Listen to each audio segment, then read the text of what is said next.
કલાક લાગેલો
ક્યાંથી આવો? સુરત થી આવું છું, અમદાવાદ જતા હતા. આપનું નામ તમારું? જિગ્નેશભાઈ પરસોનભાઈ જોગાણી. શું ઘટના બની? આ ગાડી કોની છે? તમે શું કરતા હતા? શું ઘટના બની? અમે ચાલુ ગાડી ધુવારા નીકળવા મીના હતા. સુરત થી અમે આવતા હતા, અમદાવાદ જતા હતા. શોર્ટ સર્કિટ થઈ ગઈ, સાઈડમાં લઈને ઉભા રાખી દીધા. 35 જણે કઈ થયું નથી, 15 જણા હતા.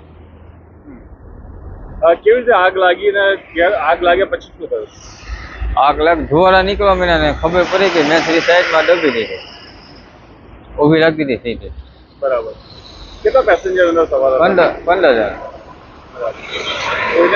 કોઈને કાંઈ વસ્તુ નહીં, કાંઈ નહીં. સવારમાં અમે ફાયર સ્ટેશન પર હાજર હતા ત્યારે મેસેજ મળેલો કે લગભગ 9:24 મેસેજ આવેલો કે નડિયાદથી અમદાવાદ તરફ એક્સપ્રેસ વે પર ટેમ્પો ટ્રાવેલ્સ ગાડી છે એમાં આગ લાગેલી છે. જઈને ફાયર ફાઈટર સાથે અમે ટીમ લઈને નીકળ્યા.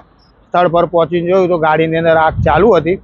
તે આગને પછી કંટ્રોલ કરીને સંપૂર્ણ બુઝાવી દીધેલી હતી.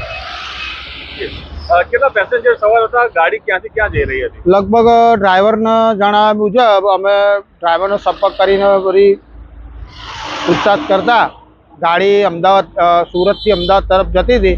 કોઈ સીમંત પ્રસંગ હતો, લગભગ 15 પેસેન્જરો હતા અંદર.